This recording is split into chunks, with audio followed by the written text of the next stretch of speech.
Okay, scholars, so just a quick review here to start us out on what will be the last series of videos in Unit 3, our last videos in kind of the crash course of chemistry that we've been journeying through together. So far you know about atoms, you know about ions, the fact that some atoms prefer to gain electrons or lose electrons to become stable, and that whenever ions of a certain type get together, we can form what are known as ionic bonds. For example, down here, lithium forms a positive ion, chlorine forms a negative ion, lithium loses an electron, chlorine gains that electron. And the net result is if we have large numbers of these ions coming together, the positive particles are attracted to the negative particles, and we have strong ionic bonds holding the structure together as a crystal lattice. The other type of bond that we learned about is known as a covalent bond.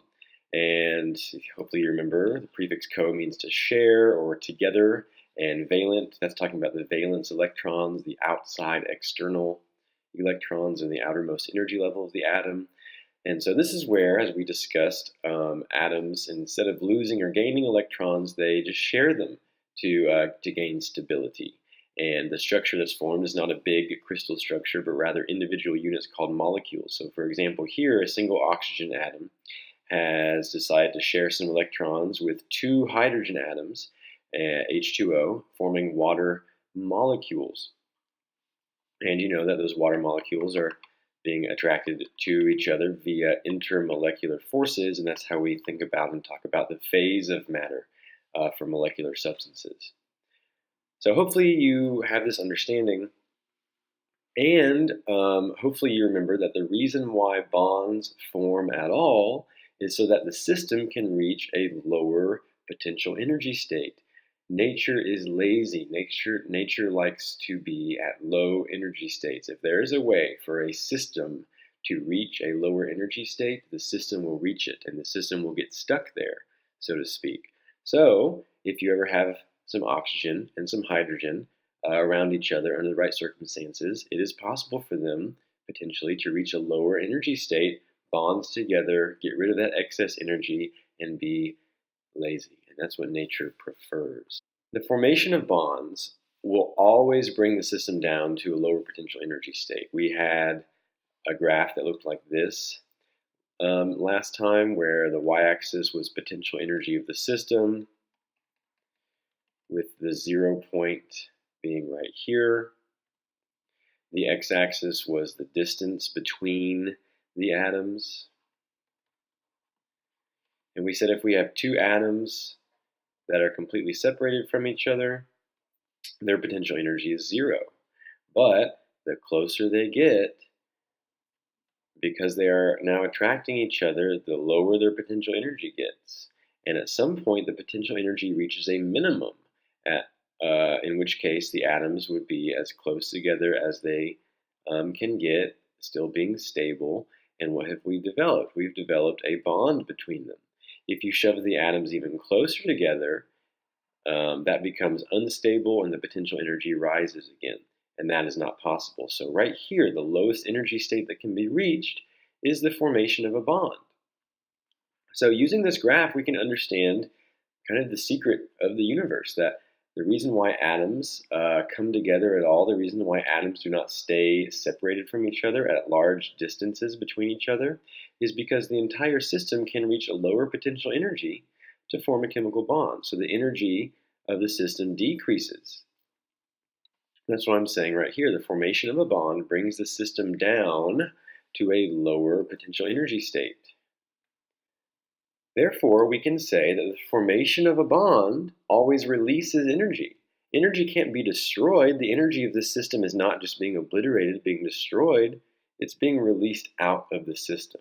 So the formation of a bond will always release energy out. If we wanted to break this bond and separate the atoms again, we're going to have to take the system from down here to where it's at a low potential to up here to where it was at a higher potential.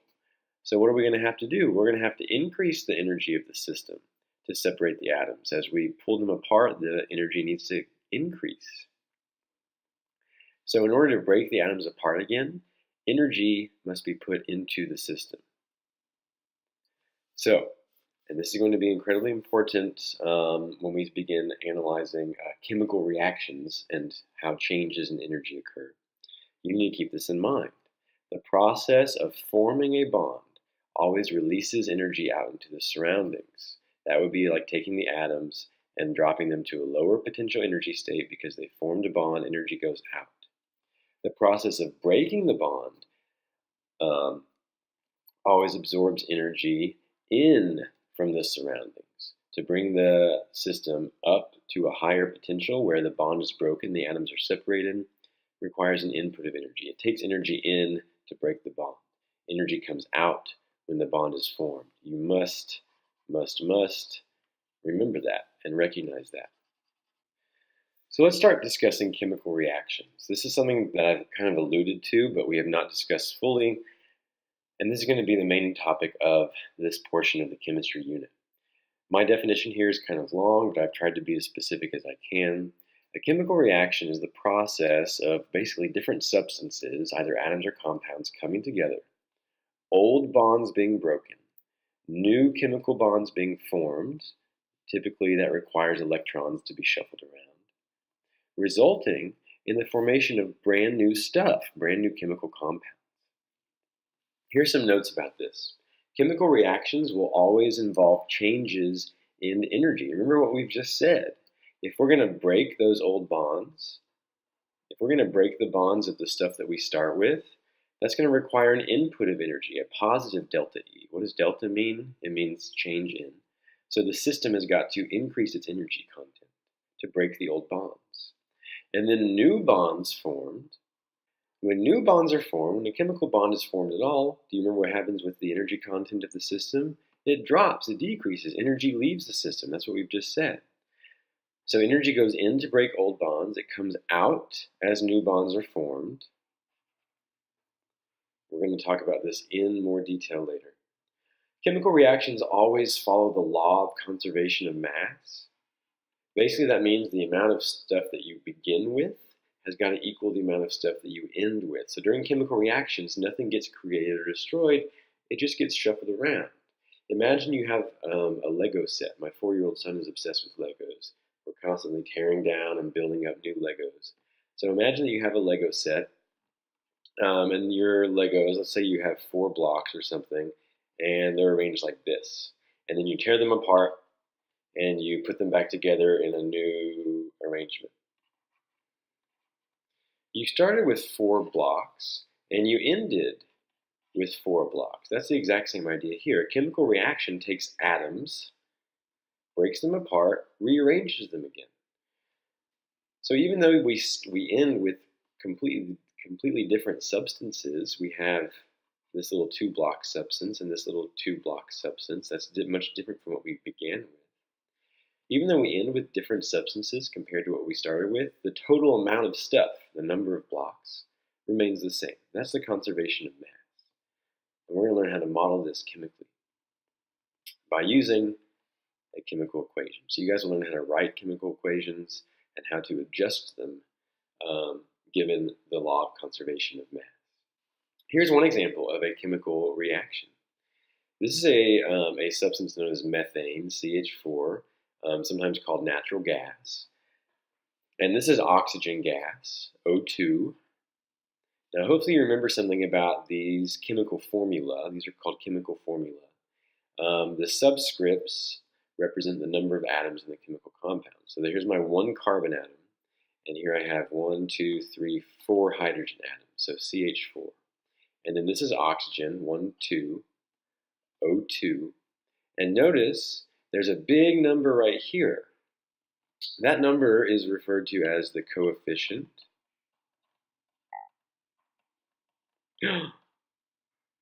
Daylight savings ends tomorrow. Daylight savings ends tomorrow. We get an extra hour of sleep. This number is called a coefficient. I'm going to discuss that in a bit, but I think you can already see what it means. It means that my O2 molecule right here, I have 2 of them. 1, 2. And each of them are composed of 2 oxygens. The subscript here tells me how many oxygens are in the molecule. The coefficient tells me how many molecules I have. This shows me that if I have 1 molecule of methane and 2 molecules of oxygen, a chemical reaction will occur. These atoms will break apart. These old bonds will get broken. And new bonds are going to get formed. I end with completely new stuff. I end with CO2, carbon dioxide, 1 carbon stuck to 2 oxygens. And I end with some H2O, some water molecules.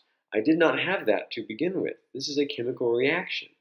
Old stuff came together, and the old bonds were broken, and the atoms were rearranged and reshuffled to form new stuff, to form new chemical bonds, forming brand new compounds. The compounds have changed their identity.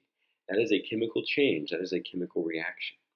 Even though stuff has changed and gotten shuffled around, you will notice that the total number of atoms, the total number of Lego pieces, the total number of building blocks has stayed the same before the reaction took place and after the reaction took place. Let's do some counting, shall we? Before the reaction took place, over here on the left, by the way, this is known as a chemical equation. It models, it shows using chemical formula, using little symbols, it shows what is taking place during the chemical reaction. The stuff on the left side of the arrow, those are the substances with which you begin before the reaction occurs. The arrow indicates chemical change, a chemical reaction, and the stuff to the right of the arrow indicates what you end up with after the reaction occurs. We call the crap that you start the reaction with the reactants, the things that will react together. And the crap that you end with on the right side of the arrow, we call the products because they are what is produced by the reaction. So the reactants become products. The old bonds and the reactants get broken, and the new bonds and the products get formed. So let's do some counting.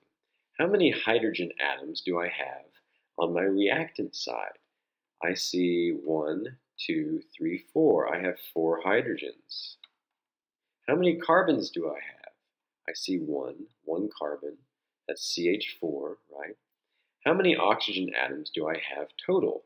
Well, remember, I have 2 oxygen atoms per molecule, but I have 2 molecules. Molecule number 1 here, molecule number 2 here. Remember, that's what my coefficient told me. I have 2 O2s. The O2 behaves like a unit, right here, O2, and I have 2 of them. So how many oxygens then do I have total? Yeah, multiply the coefficient by the subscript. I have 4 oxygens total. So, the law of conservation of mass says that if I begin a chemical reaction with 4 hydrogen atoms, 1 carbon atom, and 4 oxygen atoms, I also have to end that way. Well, let's make a list on the product side, hydrogen, carbon, oxygen, and let's count. How many hydrogen atoms do I have to end with on the right side, on the product side? Well, I have 2 in this water molecule, and I have 2 more in this water molecule. You'll notice that there's a coefficient down here, a 2, in front of the H2O, in front of the water. And I can multiply. 2 times 2 is 4. 1, 2, 3, 4. Each H2O contains 2 hydrogens, and I have 2 H2Os. So how many hydrogens do I have total? I have 4 hydrogens. How many carbons do I have? I see 1 of those right here in CO2. There's 1 carbon. No coefficient, so I don't multiply it by anything. I have 1 carbon atom. How many oxygens do I have? Well, I have 2 oxygens in this CO2, and then I have water. And each water molecule contains 1 oxygen. The subscript right here is a 1, which we never write. That's the invisible 1. 1 oxygen atom per water molecule, and I have 2 water molecules, so 1 and 2 oxygens from the water. 2 oxygens from carbon dioxide, CO2, 2 oxygens from my 2 different water molecules. That makes 4 oxygen. 4 hydrogens, 4 hydrogens. 1 carbon, 1 carbon, 4 oxygens, 4 oxygens. We can see that chemical reactions work themselves out to obey the law of conservation of mass.